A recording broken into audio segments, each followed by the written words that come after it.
After amputation, what next? Hello, my name is Saba. Welcome back to my channel. So today we're going to be talking about amputation and what next after amputation. Amputation is the removal of limbs. It could be by surgery, trauma, or other medical illness. For a limb removed by surgery, it could be probably to control a chronic pain. There are some chronic pain there are pains that have been there for a long time. It could be due to problem with the nerves and some other conditions. Trauma covers different areas like car accidents, plane crash, fall from heights, motorcycle accidents, explosives, and so on. And there are some illnesses that cause amputation of limbs. It could be infection of the bone. Infection of the bone is otherwise called osteomyelitis. Then it could be caused by diabetes mellitus, and it could also be caused by blood vessel diseases, also blood clots and tumors, like tumor of the bones and all that. And life after amputation is determined by quite a number of factors, and I'm going to be listing them out. The first one would be the type of amputation. The type of amputation is about if it's about upper limb or lower limb. For upper limb, you need your hands to cook, to iron, to wash the car, to button a shirt, to pick up a plate, and other activities to eat and take care of a business. And it's quite challenging. It's a little bit more challenging than for a lower limb. So another factor, that's the second factor, affecting life quality after amputation is going to be the level of amputation. There are quite a number of levels it could be. It could be at the toe level. It could be at the toe level. It could be at the ankle level. It could be at below the knee, at the knee level, above the knee, then at the hip level. But if you're getting amputation for upper limb, it could be at the finger level, at the wrist, below the elbow, at the elbow, above the elbow, and at the shoulder. So the higher the level of amputation, the higher the disability and the level of impairment, sort of, and the different type of prostheses you're going to use. So for a person getting below the knee amputation and for a person getting above the knee amputation, the process is going to be different. The ability to adapt is going to be a little bit different. The third factor I'm going to be listing is going to be the cause of the amputation. So if your amputation is caused by say tumor or any factor that could make your limb get amputated surgically, it's going to be different from you getting the amputation traumatically, because for surgical amputation, it's elective. You know you're going to get amputated, like you know you're going to get a limb amputated, and you already have some certain level of mind preparation, and it didn't happen overnight. You had plans and you probably have some level of financial, physical preparation for the process and mental preparation for the process.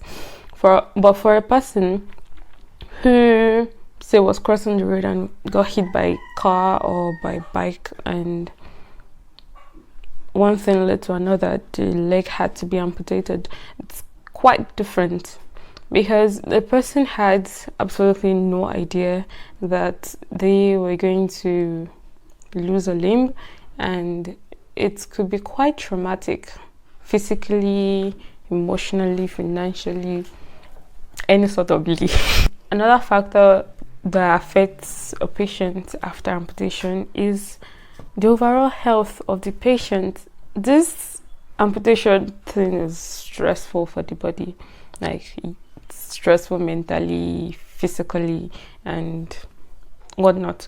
So for a patient getting amputation with an underlying illness, say diabetes, we all know a diabetic patient has a slower healing process, and that is a very important factor when you're talking about amputation and stuff like that, because your body needs to heal and adjust, and so for a patient with diabetes and say cancer or blood clot and whatever, it might take a longer time for the stomach to heal and for you to get back to your daily activities and for you to adapt physically, mentally, and because amputation can be quite stressful in mental health. Yes, apart from the physical component of amputation, it can be quite stressful for your mental health. Note that. So I've mentioned type of amputation, level of amputation, cost of amputation, overall health of the patients before amputation, and now I'm going to be talking about family support. This can never be overemphasized. You need as much support mentally as you can get. I'm not going to lie to you. You need a lot of support. You need people to be there for you. You need someone to help you, or people to help you. Because for the first 1 or 2 months, you're going to be immobile. You're going to be sad. You're going to be angry. But you're going to need people in your corner to give you positive vibes, to give you motivation, to give you a reason to want to continue in life. So all those things are going to affect your recovery. It's going to affect your recovery after your amputation. I know amputation can be hard. I know, I've been there. It can be quite hard. I know how easy it is to push people away. Yeah, I know how easy it is to shut people out, but you need people. You need them to cheer you up when you're down. You need them to help you when you fall. You need them to support you when you fail. You need them to tell you you're good enough when you don't feel good enough. You need them to cater for your needs sometimes, at least until you get back to your feet, because I'm an advocate for being independent. It helps with my self-confidence. But you need people. I'm not gonna lie to you. Especially immediately after your amputation, you need people around you. I know you're going to be sad and angry and depressed, but eventually you accept it. You accept reality and you'll be fine. You will be fine. Take it from me. You'll be fine. I promise you that. And in case you're the one catering for someone who has gone through amputation, you just have to let them express themselves, and eventually they will accept your present condition, and they will eventually learn to love themselves. All you have to do is be there for them.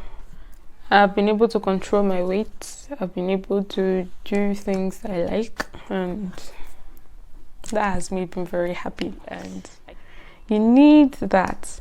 You need things to make you happy. You need things that would improve your body image to yourself. You need to be attractive to yourself. Sis, bro, you need this. You need this. So